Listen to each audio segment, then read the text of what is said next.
I'm Lianna Carrera with the Q Agenda. And I'm Carolina Gutierrez. And we're here today to have a talk about the differences between identity, our identities, and our sexual orientations. Absolutely. Yes, especially when it comes to trans and non-binary people. Mm-hmm. There's some confusion by not us. Well, sometimes by us too. Oh yeah, You will be surprised. Good to know. In terms, so I think we should first start a little bit with what those two things are for people. Yes. So we've got the LGB, which is related to sexual orientation. Yep. Right? And then we've got the T, that's not related to sexual orientation. Which is gender identity and gender expression. Gender identity or gender expression, yeah. Which is how everything's tied together. Yep. So let's talk a little bit about terminology, and I'll go ahead and put myself in a vulnerable position, and maybe ask: Is the correct way to refer still to a trans person still male to female, female to male, or is that considered taboo? Personally, if you were asking me in particular, I prefer not to use male to female or female to male because it implies that I was, in that case, a male that had to transition into a female. And I understand the confusion for some people because if you want to speak biology and technical terms, there was a transition, a medical, legal, and social transition. But when it comes to the essence of the person, I have never considered myself to be a male. Mm-hmm. Okay. I might have been born with certain genitalia, with specific set of genes that implies a specific label, but I do believe that it goes deeper than that. So then the correct term would then be trans man, trans woman? Yes. Okay, when referring, great. Yeah. You could say assign male at birth if you really want to take it there. Assign male at birth. Just because, it was assigned to me. Yes. It was given to me by a doctor, by people that saw me, yes. And based on what I looked like, decided this person is going to be a male. Right. And so that is our identity, gender identity. Yeah. Gender identity? Gender identity. Gender identity.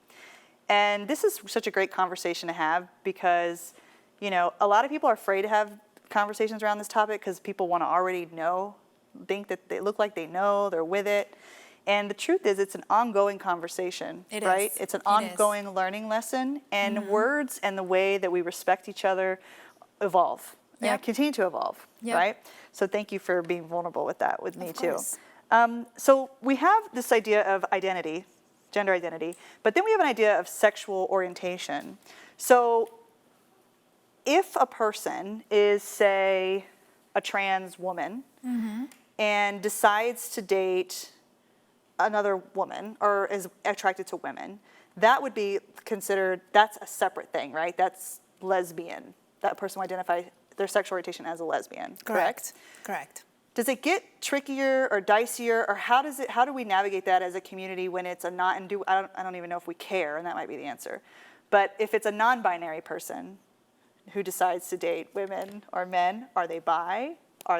Is a queer a catch-all term for something in that for someone in that situation? Well, I believe there is a term called pansexual, which means that you as a person is entitled to, or not entitled, but is openly attracted to anyone it doesn't matter what their gender, sexual orientation is, what labels they have. They are basically attracted to the individual as a person.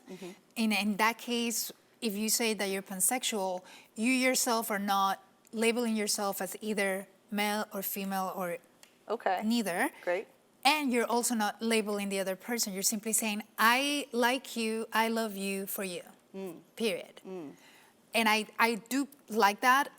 And I honestly, low-key, believe that we're all fluid when it comes to sexuality. We're all capable of loving and liking people for who they are, regardless of their gender identity or sexual orientation. I do understand labels can be uplifting, and they can be helpful, and educational. And they help us find each other. And they can help us liberate ourselves. But I do think that it can be constricting at times. And so in some ways, do trans people have to come out twice, like as trans and then as their sexual orientation?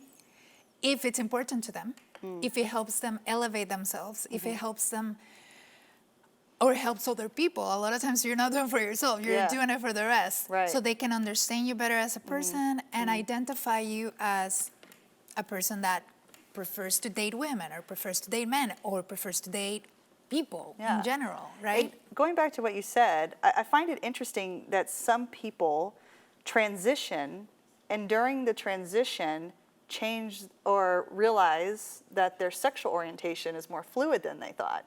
Thank you. Which now, is that because of hormones or because I've met like bull-dyke lesbians, which I can say because that's me, who are like, no way, and then transition and then end up and maybe start dating men. Now, is that like, is that something that people study? To be honest, I personally think that it's all about finding that comfort with yourself to the point of finding that fluidity that we spoke about. Because I do 100% again believe that people are potentially able to love and like anyone as long as you're comfortable with yourself and you're not worrying about the labels, about the stigmas, about what people are gonna say. So maybe once you transition and you realize everything, I'm gonna be myself, then you can start seeing the world differently and start realizing that there's no boundaries for who you should like or not.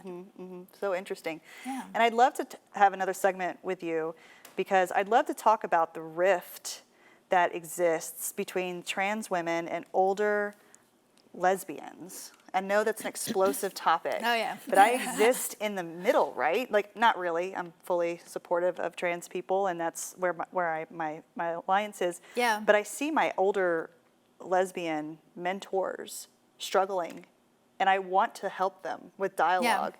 And so maybe we can talk about that next time. Absolutely. Blow the I would internet be up. delighted. Okay. Absolutely. Thanks so much for stopping by and for chatting about trans issues today. We'll be back with another segment for sure. And we'll see you next time. Bye, guys.